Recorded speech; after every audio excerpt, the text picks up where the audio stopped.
बिस्मिल्लाहिर्रहमानिर्रहीम। अल्लाह के प्यारे नबी पर दरूद व सलाम, उनकी आल पर, उनकी औलाद पर दरूद व सलाम, उसकी प्यारी उम्मत पूरी दुनिया में जहाँ जहाँ भी है और मेरी आवाज़ पहुँच रही है तमाम पर अल्लाह की सलामती हो। हमारा एक सिलसिला चल रहा है जिसमें हम अबूरी ये बेल बिफोर अरेस्ट को हमने जिक्र किया, फिर अब हम उनके मुख्तलिफ ग्राउंड्स को बारी बारी ज़ेर बहस ला रहे हैं कि अगर कोई एक ग्राउंड ऐसी हो तो उस बुनियाद पे आपने ज़मानत मंजूर करवानी होगी तो अदालत के कौन से फ़ैसले आपको सपोर्ट करेंगे, और अगर आपने उसी बुनियाद पे खारिज करवानी हो यानी मुद्दई की तरफ से हो तब आपको कौन से फ़ैसले या ग्राउंड्स जो है वो सपोर्ट करेंगे। तो पाकिस्तान में मफरूर होना तो बहरहाल एक संगीन मामला समझा जाता है और कहा जाता है कि उसके तमाम हकूक ख़त्म हो जाते हैं, नॉर्मल राइट्स भी उसके ख़त्म हो जाते हैं जो मफरूर हो जाता है या इख्तियारी हो जाता है। मगर आईन पाकिस्तान इंसान की लिबर्टी को बहरहाल तहफ़्फ़ुज़ देता है, इसलिए अदालतें बैलेंस रख के फिर उन असूलों को भी देखती हैं। वैसे भी लीगल जो जुरिस है उसके असूल यही है कि लॉ वही अच्छा होता है जिसमें लचक हो, हालात के मुताबिक तब्दील हो सकता हो, फैसले कर सकता हो। तो एक केस है जिसमें ये केस था कि 10 साल का मफरूर था, मगर उसके ख़िलाफ़ अभी 87-88 यानी मफरूर होने की बाकायदा कार्रवाई नहीं की गई थी। तो जब आप इश्तिहारी का केस प्लीड करें तो सबसे पहले यही चेक करना चाहिए कि उसके ख़िलाफ़ जो इश्तिहारी होने की कार्रवाई है वो कानून के मुताबिक की गई है दुरुस्त तौर पर। अगर नहीं की गई तो यही बेहतरीन ग्राउंड है और इस जजमेंट में यही हुआ है। यह है 1994 PCRL जे पेज 1335 पर है। इसमें 87-88 नहीं थी, चशमदीद गवाह नहीं था, तो उन्होंने कहा कि ऐसे शख्स को फिर मफरूर नहीं कहा जा सकता जिसके खिलाफ इश्तिहारी होने की कार्रवाई बाकायदा कानून के मुताबिक ना की गई। फिर एक एयर केस में ये तशरीह की गई कि अगर औरत है, बच्चा है, बीमार है या उसका केस 497 ज़ाब्ता फौजदारी की सब क्लास 2 यानी फर्दर इंक्वायरी में आता है तो भी उसके सामने फिर मफरूरी जो है उसकी हायल नहीं होगी। ये जजमेंट है PLJ 87 क्रिमिनल केसेस 111 में।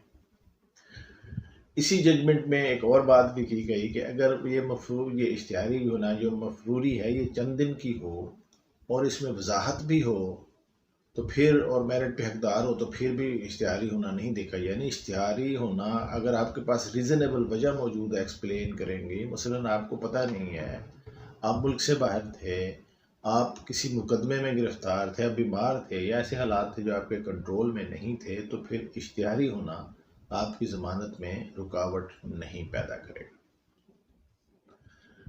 अब एक और मुकदमा ये था कि उसमें ये था कि उन्होंने होल्ड किया कि मेरिट को भी पहले देखा जाएगा कि अगर वो मेरिट पे ज़मानत का हकदार है तो फिर मफरूरी हायल नहीं होगी, चाहे वो जितना मर्जी मफरूर रहा हो, मेरिट पे हकदार होना चाहिए। ये जजमेंट है 2006 PCRL पेज 47 और 2009 supreme court monthly review page 299 में। अब एक और एस्पेक्ट बड़ा होता है कि जी इश्तिहारी हो गया तो मसलन किसी का बाप है, भाई इश्तिहारी हो गया या दूसरा हो गया, कोई दोस्त हो गया, या कहते हैं जी बारी बारी आए हैं मुलज़िम एक दूसरे को सपोर्ट करने के लिए, एक इश्तिहारी हो जाता है, कहता है ताकि बेल हो जाए, फिर वो रूल ऑफ कंसिस्टेंसी पर आ जाता है। तो इस केस में ये कहा गया कि जो साथी अगर किसी का को अक्यूज़ मफरूर होगा तो उसकी ज़मानत, उसकी मफरूरी भी हायल नहीं होगी इसकी ज़मानत में। यह है PLJ 2010 criminal cases Lahore page 245। अब आखिर में एक बिल्कुल ताज़ा केस 2023 का सुप्रीम कोर्ट ऑफ पाकिस्तान का केस है। इसमें यह था कि 86 में मुकदमा हुआ और तकरीबन 33 साल के मफरूरी के बाद मुलज़िम पेश हुआ तो हाई कोर्ट ने उसकी ज़मानत खारिज कर दी कि इतनी लंबी मफरूरी वाला शख्स ज़मानत का हकदार नहीं है। जब यह केस सुप्रीम कोर्ट में गया तो ऑनरेबल सुप्रीम कोर्ट ने उसका नोटिस लिया कि जो मुलज़िम था वो नामज़द नहीं था, बल्कि मुकदमे में उन्होंने कहा उनको कोई और सोर्स, यानी वो खुद उनको नहीं था पता, उन्होंने कोई सोर्स ज़ाहिर किए बगैर उसको मुलव्वस कर दिया। तो सुप्रीम कोर्ट ने कहा कि जब उनको खुद पता नहीं था और जिस सोर्स का वो कह रहे हैं कि हमें पता चला वो उन्होंने ज़ाहिर ही नहीं किया, तो ये बहुत बड़ा डिफेक्ट है केस में। अगर सोर्स ऑफ इंफॉर्मेशन नहीं बताएंगे मुद्दई और गवाह तो फिर चाहे 33 साल की इश्तिहारी भी हो वो मफरूरी हो उसकी ज़मानत को सुप्रीम कोर्ट ने मंजूर किया। और ये जजमेंट है 2023 supreme court monthly review page 172 पर। अब चूंकि ये तय हो चुका है कि जो 498 और 497 के एक ही ग्राउंड है, तो इसीलिए ये दोनों तरफ इस्तेमाल हो सकती है। तो ये नहीं मुतफ़िक़ल है, यही तय हुआ कि अगर वो मेरिट पर हकदार है, अगर वो उसके पास एब्सकॉन्डेंस की रीज़नेबल वजह मौजूद है, उसका केस फर्दर इंक्वायरी में आता है, तो फिर वो चाहे मफरूर भी हो उसकी ज़मानत मेरिट पर ग्रांट कर दी जाएगी। अब हस्बे वादा इसका दूसरा पहलू कि अगर आप मुद्दई की तरफ से हैं और आपने मुलज़म की ज़मानत खारिज करवानी है और मफरूरी आपके सामने है, तो आपके पास क्या ग्राउंड्स होंगे। तो पहला तो ये है कि अदालतों ने ये करार दिया है कि अगर किसी की मफरूरी काबिल तवज्जो है, नोटिसेबल है, यानी काफ़ी महरूम है, तो फिर इसी बुनियाद पे ही उसकी ज़मानत जो है वो ज़मानत के हक़ से महरूम हो जाता है और उसकी ज़मानत खारिज की गई। एक जजमेंट है 1995 PCRLJ पेज 167 पर। इसी तरह दूसरी जजमेंट्स में यह करार दिया गया है कि जब कोई शख्स मफरूर हो जाता है तो फिर उसके तमाम हकूक ज़ायल हो जाते हैं, फिर उस पर मेरिट का भी गुस्से के साथ तल्लुक नहीं रहता। ये है 1998 supreme court monthly review page 190 और 2000 PCRLJ पेज 1253।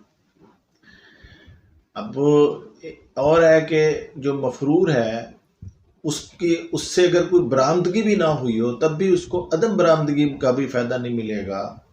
और ये भी सुप्रीम कोर्ट की जजमेंट है PLJ 2009 सुप्रीम कोर्ट और पेज है 1104। अब पहले मैंने एक जजमेंट बताई थी कि अगर हमराई मुलज़िम मफरूर हो तो उसका उस मुलज़िम के हकूक़ पे फ़र्क नहीं पड़ेगा। अब एक सुप्रीम कोर्ट की जजमेंट है जिसमें हमराई मुलज़िम जो था वो मफरूर था और इस बुनियाद पर सुप्रीम कोर्ट ने उस मुलज़िम की ज़मानत खारिज की।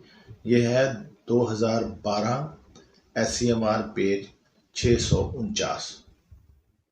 तो उम्मीद है आपको ये ग्राउंड भी पसंद आया होगा। ये इस पे दोनों तरफ की जजमेंट मौजूद हैं, आप जिस तरफ से भी होंगे तो ये आपके काम आएगी। मुझे अपनी दुआओं में याद रखिए। आपकी दुआओं का तालिब अभी पारिस। चैनल को सब्सक्राइब कीजिए, दोस्तों से करवाइए और जहाँ तक हो सके इसको शेयर कीजिए। वस्सलाम।